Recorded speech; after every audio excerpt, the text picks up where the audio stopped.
Boa tarde para você, são 5 horas, hoje é dia de greve geral, mais de 20 agências bancárias ficaram fechadas.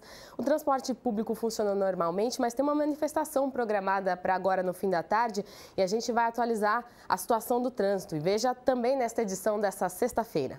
Semana de conscientização do uso de drogas termina amanhã. Polícia Militar e Guarda Municipal fazem operação aqui na cidade. Vereador apresenta emendas ao projeto de lei que pede para que os hospitais comuniquem às entidades o nascimento de crianças com síndrome de Down. No Saúde e Bem-Estar, a obesidade infantil é a ampliação da faixa etária dos meninos para a vacinação do HPV. É época de férias escolares e a gente tira as dúvidas para evitar ciladas e gastos a mais. A segunda edição do jornal Câmara Notícia está no ar.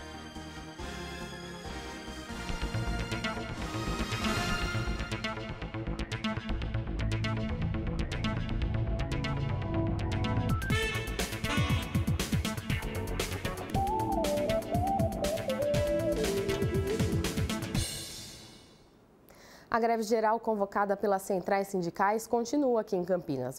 Os manifestantes, assim como fizeram no período da manhã, se concentram no Largo do Rosário, na região central da cidade. Você está vendo aí imagens feitas pelo cinegrafista Márcio Marrom, que esteve lá agora há pouco. No momento a situação aí é muito tranquila, como você pode ver. Os grevistas pretendem sair em passeata já às 5 horas da tarde. Então, quem puder evitar a região central, principalmente as avenidas Francisco Glicério e Moraes Salles, que são os pontos e que devem ser tomados aí pelos grevistas, por favor, evitem, porque deve complicar o trânsito ali.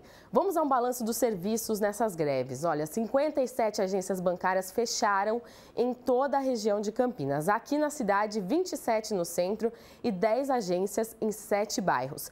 Tanto os bancos públicos quanto os privados fecharam hoje. As agências do INSS da Barreto Leme e da Amoreiras também ficaram fechadas. Vamos dar uma olhada na situação do trânsito. A gente falou que tem manifestação daqui a pouco. Olha só, a gente está vendo aí o trecho da Avenida Francisco Glicério até a Moraes Salles. Por enquanto, ali a situação é normal, né? Tem um fluxo carregado sempre às sextas-feiras. A situação ali deve complicar, então, por volta das 5, 5h30 da tarde, quando está prevista essa manifestação. Mas como a gente viu nas imagens feitas agora há pouco, não tem muita gente ainda por lá. A gente sabe que essa greve geral foi muito mais tranquila do que a que aconteceu em abril deste ano, quando o transporte público parou, várias rodovias ficaram fechadas e trouxe mais transtornos aí para a população. Esses grevistas, eles lutam contra o governo Temer e as reformas trabalhista e previdenciária deste governo. Agora vamos ao Legislativo Municipal. Hoje pela manhã, palestras da Semana de Conscientização ao Uso de Drogas aconteceram aqui no plenarinho. O Junho Branco termina amanhã. A iniciativa do vereador Nelson Osseri acontece pelo 12º ano consecutivo. Essa semana, a 12ª, vem sendo muito proveitosa. Nós tivemos já a participação do Amor Exigente, que é um grupo de autoajuda, o grupo Narcóticos Anônimos. Tivemos também a fé no tratamento do dependente químico, mostrando a importância da espiritualidade, da fé, para tratar um dependente e o seu codependente, o seu familiar. Hoje pela manhã, no plenarinho da Câmara, a doutora em toxicologia, Silvia Cazenave, explicou como a química age no dependente. Essas substâncias, elas agem fazendo com que a pessoa sinta a sensação de prazer e de bem-estar e o que, na verdade, causa as pessoas dependência é uma relação dessa interação com outras questões, outros fatores que são de extrema importância, como situação social, como questões psicológicas, como o próprio desenvolvimento e relacionamento familiar e social. Então, a dependência é um fenômeno biopsicossocial. De acordo com a psicóloga Josiane, é mito dizer que ter estudo e base familiar, a pessoa está livre de um dia experimentar e ser um dependente químico. Eu acho que isso é mito, né? Então, nós temos pessoas que estudam, que têm um conhecimento maior, que também têm a experimentação e acabam tendo uma dependência química. Deixar o tabu de lado e conversar sobre o tema em casa. Esse é um ponto importante sobre a prevenção. Eu vejo sim que nós vivemos num país da América Latina. Isso não é só nesse ponto, não. O que falta muitas vezes, né, principalmente também aos pais, é esse trabalho de conversa.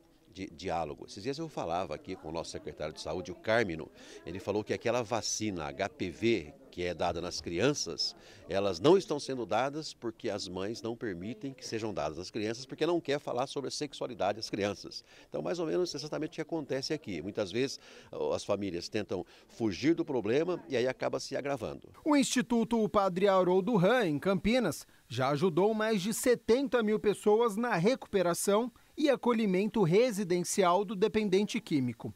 Fazer um trabalho humano com essas pessoas é fundamental. Em muitos lugares não tem este amor que resolve tudo. Por exemplo, um bom médico que tem amor cura o doente mais rapidamente. Também nós que trabalhamos com drogados temos que mostrar nosso amor. A semana de eventos se encerra neste sábado, a partir das 9 horas da manhã, no Largo do Rosário, com um atendimento móvel, um caminhão da prevenção, além de apresentações culturais, musicais e dança. É isso mesmo, vamos reforçar aqui então. Amanhã o encerramento do Junho Branco acontece no Largo do Rosário. Caminhões e ônibus vão dar orientações de prevenção às drogas. Também vai ser possível fazer o teste gratuito de HIV e o evento acontece das 9 da manhã até 1 da tarde com apresentações culturais. Hoje pela manhã, a Polícia Militar e a Guarda Municipal fizeram a Operação Campinas Segura. Essa é a terceira operação do Campinas Segura e envolve, além de policiais, o helicóptero Águia, cães e a cavalaria da PM. O ponto de partida da operação nesta sexta-feira foi no Balão do Castelo. Hoje nós estaríamos já de prontidão, até pelo dia, mas está bastante tranquilo. Então nós estamos aproveitando o efetivo e vamos colocar todos na rua. Nós estamos no centro expandido da cidade e na parte da tarde nós vamos para as periferias. Segundo o coronel, essas ações devem se tornar corriqueiras e não têm uma relação direta com o aumento dos índices de criminalidade em Campinas, apontados recentemente pela Secretaria de Segurança Pública do Estado e nem com a greve geral marcada para hoje. Nós estamos num momento que os índices eles estão relativamente estabilizados. É claro que vai haver oscilação, um pouco para mais, um pouco para menos, mas há um controle sim. O nosso principal objetivo é estar aqui para dar a sensação de segurança para o cidadão, que isso tão importante quanto a redução de índice é a sensação de segurança. Nós já estamos na terceira edição dessa operação para demonstrar que a intenção nossa é realmente a continuidade. Nós vamos estar nos locais onde há maior interesse, tanto na questão de estatística quanto de interesse da sociedade. O vereador professor Alberto apresentou 2 emendas ao projeto de autoria dele, que obriga hospitais a comunicar a entidades o nascimento de crianças com síndrome de Down. Vamos saber então do que se trata essas alterações. Na 41ª reunião ordinária, o professor Alberto explicou as mudanças que ele está fazendo no projeto dele, que determina que os hospitais públicos e privados avisem sobre recém-nascidos as entidades que cuidam de crianças com síndrome de Down. Eu apresentei uma emenda suspendendo o artigo 2º, que nomeava uma série de instituições, e também modificando o artigo 4º, explicando de onde deverá vir a verba para a efetuação desse projeto. O vereador justificou as alterações. Porque a nossa assessoria jurídica, ela analisou o projeto e entendeu que se eu não fizesse essas modificações, o projeto poderia ser interpretado pelo Executivo como inconstitucional. Então, para tirar qualquer espécie de vício, eu entendi que seria importante apresentar essas 2 emendas. O projeto segue agora em tramitação. Ele está na casa, já foi feito a distribuição dele dentro da Constileg. O projeto está na Comissão de Constituição e Legalidade para análise. Ontem, no plenário da Câmara, começou a 3ª edição da Mostra Inverno do Primeira Nota. 110 crianças de 6 a 10 anos do Centro Escolar Municipal de Música Manuel José Gomes da Vila Marieta apresentaram músicas além de exibições cênicas. Esta apresentação completa você encontra no youtube.com/TV Câmara Campinas e as apresentações dos alunos de 11 a 14 anos acontecem na próxima quarta e quinta-feira às 7h30 da noite, tanto na quarta como na quinta. E daqui a pouco tem saúde e bem-estar. O governo federal ampliou mais uma vez a faixa etária de meninos para vacinação de HPV. A gente volta em instantes. Agora são 5h10. Novo ensino médio. O que vai mudar? Tudo bem? Olá, tudo bem? Sejam bem-vindos. Olá, vamos sentar. É verdade que eu vou poder fazer escolhas no meu currículo? Sim, claro. Mas eu ainda não sei que profissão seguir. Não precisa escolher a profissão agora, apenas a área de conhecimento. E se eu quiser fazer um ensino técnico? Aí basta escolher uma das formações técnicas oferecidas pela sua escola. Novo ensino médio, aprovado por 72% dos brasileiros. Ministério da Educação, Governo Federal, Ordem e Progresso.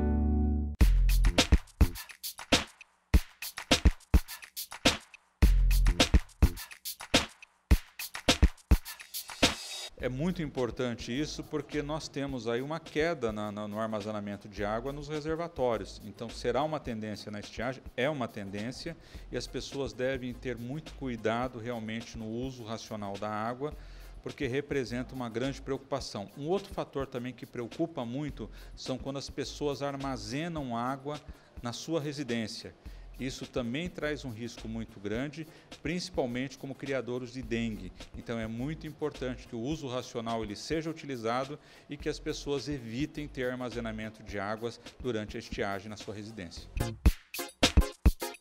Novo ensino médio. O que vai mudar? Eu vou continuar estudando geografia, história e filosofia? Claro, a Base Nacional Comum Curricular contemplará tudo isso. Eu vou poder escolher uma área de conhecimento? Vai sim. Uma parte do currículo será obrigatória e a outra parte você escolhe. As mudanças também valem para as escolas particulares? Sim, elas valem para todas as escolas do país. Novo ensino médio, aprovado por 72% dos brasileiros. Ministério da Educação, Governo Federal, Ordem e Progresso.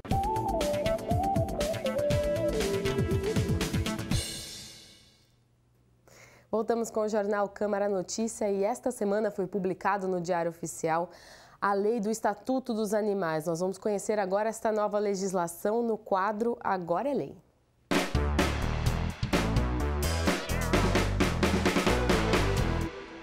A lei de autoria do Executivo que cria o Estatuto dos Animais na cidade de Campinas foi publicada no Diário Oficial do dia 29/6/2017. A origem das discussões sobre o tema teve início na Câmara Municipal. Há 7 anos, quando o vereador Jorge Schneider era presidente da Comissão Permanente de Defesa dos Direitos dos Animais, o tema foi amplamente debatido. Nós viemos aprimorando porque são muitos itens. São muitos artigos, mais de 100. E nós viemos, desde então, aprimorando esse estatuto para que fosse realmente um passo à frente e para que não houvesse, de repente, alguma coisa que atrasasse a causa animal na cidade de Campinas. De acordo com a Prefeitura, existem em Campinas aproximadamente 200 mil cães e 200 mil gatos. A legislação possui 104 artigos e estipula a multa de R$ 233 por item descumprido. Os artigos abrangem situações como ações e omissões dos proprietários que possam provocar dor ou sofrimento aos animais. O vereador Carmo Luiz, atual presidente da Comissão Permanente de Defesa dos Direitos dos Animais, falou sobre a participação da Câmara Municipal na elaboração da norma. A Câmara, através da Comissão de Proteção e Defesa dos Animais, propôs uma dezena, ou dezenas de reuniões a fim de fazer com que cada um colocasse a sua posição, determinasse o rumo do Estatuto dos Animais. Ou seja, ouvimos todas as instituições, institutos, tudo que foi possível ouvir. Ou seja, foi um debate muito aberto, democrático, muitas vezes caloroso, ou em pontos em que ficou parado até os últimos minutos ou coisas que nós passamos durante o tempo e acabou ficando para trás. Depois tivemos que retomar e enfrentar aquela situação, e com isso, com a ação da Câmara Municipal de Campinas, junto com todos os protetores de animais da cidade, e todos juntos fizemos um estatuto a 4 mãos.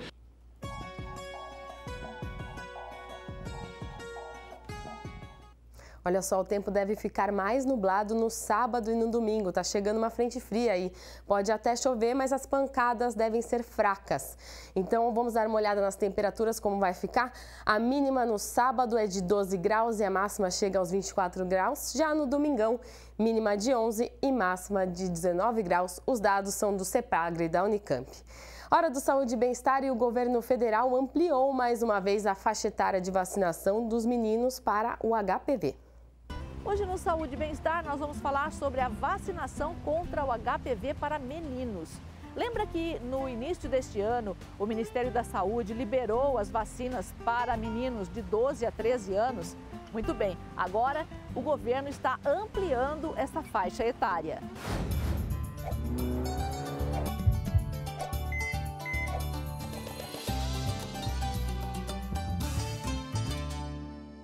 A partir de agora, meninos de 11 a 15 anos passam a receber a vacina. Os 63 postos de saúde de Campinas já estão preparados para a nova etapa. A vacina é exatamente a mesma, protege contra os 4 principais tipos do vírus HPV, os 2 mais relacionados a verrugas e os 2 mais relacionados aos carcinomas.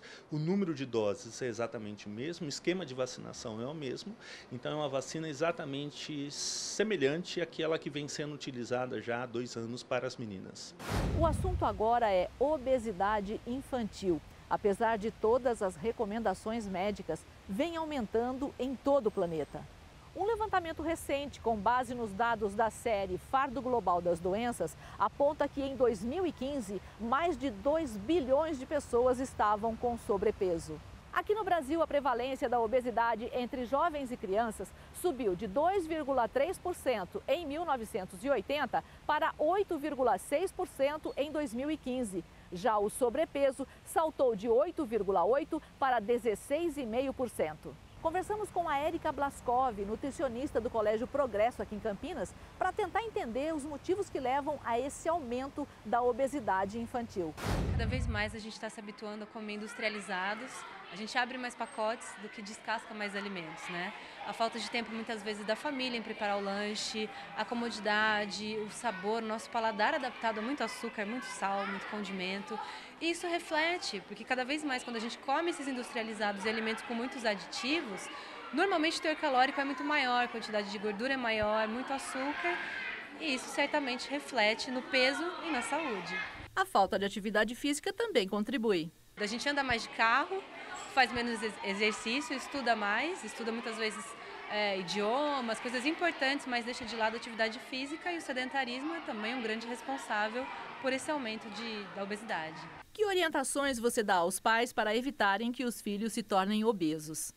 Comer o máximo de alimentos naturais possíveis. O bom e velho arroz, feijão, que entraram um pouco como vilões, né? Não pode arroz, feijão que engorda. Não é isso que engorda, né? Legumes, verduras, frutas, parece meio batido, mas essa coisa de comer colorido é super importante. O máximo de cores vai te dar o máximo de nutrientes. Então, oferecer para a criança e mesmo nós adultos, né? Devemos comer o máximo possível de alimentos naturais e deixar, eventualmente, para uma festa, uma ocasião especial, outros alimentos mais calóricos e com menor teor nutricional. Você é professora de culinária no Colégio Progresso. Como isso ajuda no combate à obesidade infantil? A gente começa já com crianças em torno de 1 ano e meio. Eles têm semanalmente, faz parte da grade curricular, aula de culinária. E aí a gente procura trabalhar o máximo de sabores, temperos, ervas, né? Tudo que é natural, frutas. Eles verem os alimentos inteiros, né? Uma cabeça de repolho, um pé de alface, para eles saberem o que é, conhecerem, provarem. Desenvolverem o paladar. Até mais ou menos os 6 anos de idade, a gente está formando o paladar. Então, quanto mais a criança for exposta a alimentos diferentes, sabores diversos, melhor ela vai se alimentar. Por menos comida industrializada, por mais comida saudável, essa é a dica do Saúde e Bem-Estar, que fica por aqui. Obrigada, até o próximo. Tchau. Obrigada, Ana, pelas informações. E olha, a Polícia Federal suspendeu nesta terça-feira a emissão de novos passaportes. Agora a pessoa pode fazer o pedido, mas não sabe qual que é o prazo para a entrega do documento. E que confusão isso deu. Agora o governo federal fez um projeto para aumentar o orçamento e tentar continuar a impressão desse documento, né, do passaporte. Esse projeto precisa passar pelo Congresso, ainda não foi votado. Eu vou começar a entrevista de sexta-feira com o Anderson, que é advogado. Olha só, Anderson, as pessoas que foram, já programaram viagem e não conseguirem pegar o passaporte a tempo, né? Porque o passaporte até saía rápido, com uma semana, 15 dias, você conseguia fazer o documento.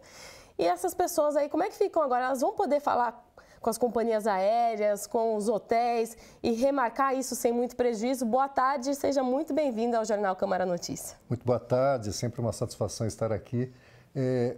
No Código de Defesa do Consumidor existe um direito básico do consumidor, sempre que houver um fato superveniente, portanto posterior à contratação, um fato imprevisto, não é? O consumidor tem o direito de repactuar o contrato. Então, sempre que há um fato imprevisto que muda substancialmente com as obrigações e torna excessivamente oneroso, por quê? Sem passaporte você não viaja, né? E sem viagem significa que você pode ter que amargar um prejuízo no cancelamento, enfim, nas remarcações, nas multas. Então, a dica é, procure um órgão de defesa do consumidor, o PROCON, né? Que faz um atendimento gratuito, é um órgão público municipal que atende gratuitamente, que orienta e que vai também notificar a empresa, seja uma agência de viagens ou empresa aérea, enfim, para que responda num prazo razoável, entre 5 a 10 dias, se há uma solução amigável. Qual que é a ideia? Repactuar. Você já comprou? Vamos repactuar para transferir, por exemplo, a viagem para uma outra data mais oportuna e sem ter prejuízos para o consumidor. Claro, né? Esse é o mais importante, porque nesse caso toda a população foi prejudicada, todo mundo foi pego de surpresa com essa notícia. Agora, pacotes pela internet, né? Existem sites de compras coletivas, muitos entregam, mas não foi o que prometeram. E aí, como é que fica nesse caso, né? Para evitar cilada, o que a gente precisa fazer? Bom, a compra pela internet, ela sempre tem algumas condições especiais, né? Valem todos os direitos que o consumidor já tem numa compra numa loja física. Só que há direitos adicionais. Por exemplo, o direito de arrependimento dentro do prazo de 7 dias da compra, não é? O Código do Consumidor estipula que sempre que a contratação é feita fora do estabelecimento comercial, o consumidor tem o direito de refletir durante um prazo de 7 dias da compra e caso imagine que tenha feito um mau negócio, não precisa nem justificar. Com base no artigo 49, ele tem o direito de se manifestar e pedir o cancelamento e a restituição de todos os valores pagos. E vale aquela mesma dica, né? Quando o contrato é impresso, a gente fala, leia as letras miúdas. Nesse caso, também fique bem atento a todas as cláusulas que a internet impõe, ali o contrato virtual impõe. Sim, é claro, sempre que se trata de uma contratação de pacote de viagens, né, existe a Lei Geral do Turismo, que também recepciona o Código de Defesa do Consumidor e que estipula, não é?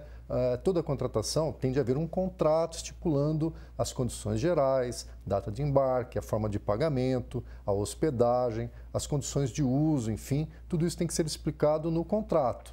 E o consumidor também, não é, tem que ter uma cópia deste contrato, se é feita a compra pela internet e isso não foi oferecido, tira o chamado print da tela, não é? Salva aquela tela ou imprime todos os passos da contratação, que isso vale como documento, como se fosse um contrato. Afinal, o Código do Consumidor estipula que toda afirmação, toda informação suficientemente precisa tem força de contrato.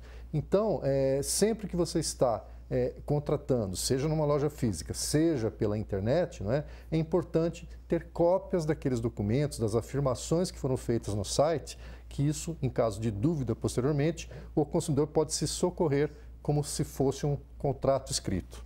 Atrasos e cancelamentos de voos e ônibus, quais são os direitos do consumidor aí?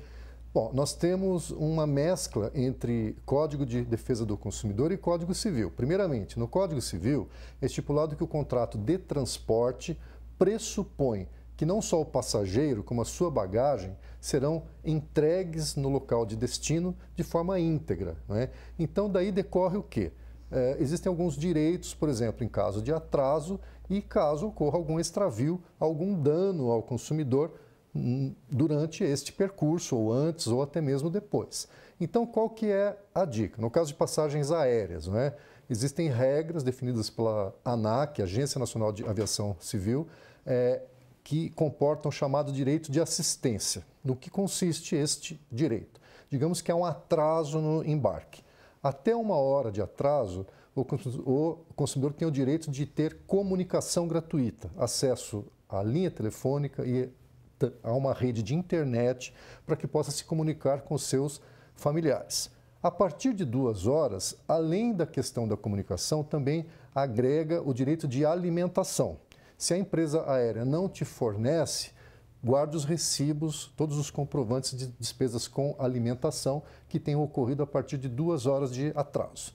E a partir de 4 horas, além da comunicação e da alimentação, o consumidor passa a ter o direito de optar entre uma hospedagem, então ficar num hotel às custas da empresa aérea até que um próximo voo seja remarcado, ou ainda escolher entre o cancelamento, reembolso de valores pagos em até 7 dias, ou ainda uma outra forma de transporte às custas da empresa, por exemplo, através de uma empresa aérea concorrente.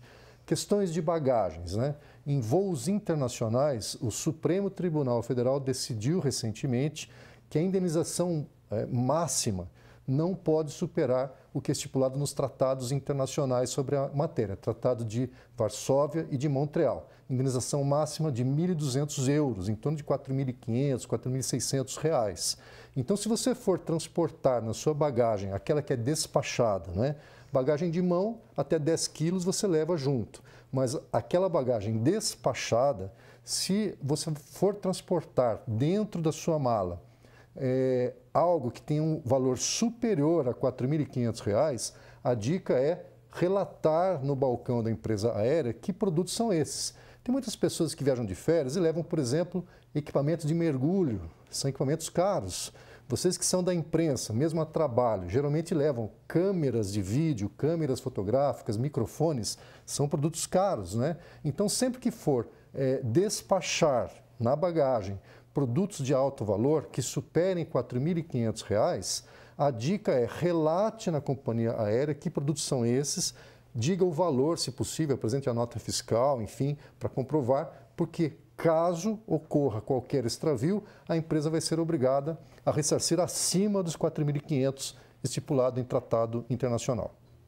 Até porque a gente está falando de bagagem, e bagagem é um assunto que tem muita polêmica, né? Teve uma empresa aí especializada em tecnologia de aeroporto que falou que 21 milhões de bagagens foram extraviadas no ano passado em todo o mundo. A gente não conseguiu números relativos aqui só ao Brasil. O senhor disse já especificar aí objetos de valor é importante. Muitas companhias aéreas já dizem até que é melhor levar os objetos de valor mesmo na bagagem de mão, né? Eles dão essa recomendação. No caso de extravio, como faz? Então, é que nem sempre a bagagem de mão, né? O máximo que você pode transportar são 10 quilos, né? É claro, aqueles objetos de uso pessoal, enfim, itens de higiene, não é? Você leva na bagagem de mão um laptop, um computador, um tablet, né? Joias, enfim, o que pode levar na bagagem de mão, você leva e fica lá sob a sua vigilância. Entretanto, a bagagem despachada, o que já havia comentado, né? Até R$ 4.500 nos voos internacionais, você não precisaria declarar. Caso a bagagem ela se extravie no voo internacional e não seja encontrada em até 21 dias, você passa a ter o direito a essa indenização equivalente a 1.200 euros ou R$ 4.500, R$ 4.600. Agora, nos voos nacionais, o prazo para que a bagagem seja localizada é de 7 dias. Então, muitas vezes você está saindo de férias. Imagina que você foi lá para a Bahia, não sei, lá, uma praia do Nordeste para fugir desse frio e você fica por 7 dias sem a sua bagagem, não é? Você praticamente vai perder as suas férias. As roupas que você levou para curtir aquele local paradisíaco, né, talvez tenham que ser compradas novamente, né? Outras localidades, muita gente viaja nessa época, que é de verão no hemisfério norte, né? viaja para países do exterior. E lá fora também, você sem a sua bagagem, muitas vezes você tem que adquirir, né, peças de roupa, enfim, outros itens.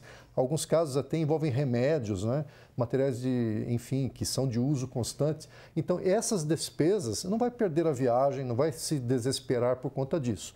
Hoje nós temos smartphones, tira fotografia de tudo, guarda todos os recibos, os comprovantes de compras, né, de roupas, enfim, até R$ 4.500, R$ 4.600, a empresa acaba sendo obrigada a te ressarcir. Caso as despesas sejam maiores do que isso, cabe até uma impetração de uma ação judicial quando retornar ao país, por exemplo, danos morais, porque pode acontecer, por exemplo, não só a questão da bagagem extraviada.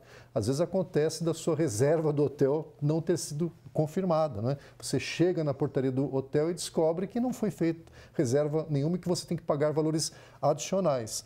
Todas as despesas, guarde os recibos que quando retornar ao país, pode reclamar no PROCON também, como buscar o Poder Judiciário, lembrando que até 20 salários mínimos, equivale aí a uns 18, 19 mil reais, né? É possível procurar o Juizado Especial Cível, que é o antigo Pequenas Causas, onde não é necessário contratar um advogado de confiança para impetrar a ação judicial. Tá, então, nessa época, a gente decidiu por esse tema hoje, porque essa época começa o período de férias, muitas famílias decidem viajar para aproveitar. Aliás, se você tem algum tema que você queira ver aqui nas nossas entrevistas, mande um e-mail para a gente no Redação TV, redação sem o cedilha e sem o tio, tá aí na sua tela, @campinas.sp.leg.br. Muito obrigada, Anderson Gianetti, que é especialista em direito do consumidor e trouxe todas essas dicas para a gente. Muito obrigada pela sua participação. Eu que agradeço. Até a próxima, se Deus quiser. Bom, gente, agora há pouco a gente falou sobre a previsão do tempo. Esse final de semana vai fazer um pouquinho mais de frio. O programa Universo Épico é uma opção para você que vai ficar em casa e gosta de séries, de filmes. Fala aí, Michel. Olá, Gabi! E você que está acompanhando o Jornal Câmara Notícia nessa sexta-feira. Eu estou aqui para mostrar o que vamos ter no Universo Épico desse final de semana. Vai ter bastidores dos filmes Mulher Maravilha, que está detonando nas bilheterias, Okja, que chega no fim de junho na Netflix, e depoimentos dos dubladores do filme Meu Malvado Favorito 3. Oi, pessoal, aqui quem está falando é o Leandro Hassum e é um prazer estar aqui. Além disso, tem entrevista no estúdio com o quadrinista Digo Freitas, que vai falar da HQ Tinta Fresca. O Tinta Fresca é uma história que eu estou escrevendo há muitos anos, né? Que é sobre um garoto que ele é pichador e ele vai em lugares proibidos para pichar. Tem também tudo sobre os games que estão chegando e as séries do momento como Gypsy. Tudo isso e muito mais é nesse sábado às 2 da tarde. Até lá! Tá aí, acompanha o Universo Épico e todos os programas aqui da TV Câmara Campinas. A nossa programação toda fica disponível no youtube.com/TV Câmara Campinas. Nós também estamos no canal 4 da NET e no 61.3 UHF no sinal aberto. Uma última notícia sobre a greve geral. Os manifestantes continuam concentrados no Largo do Rosário, ali no centro. E a informação que a nossa produção teve é que os manifestantes devem sair em passeata a partir das 6 da tarde, não às 5, como a gente havia dito no começo. Então, se você vai sair agora aí de casa, evite a Francisco Glicério. A gente encerra essa edição por aqui. Um ótimo fim de semana para todo mundo. Segunda-feira a gente se vê, se Deus quiser. Tchau!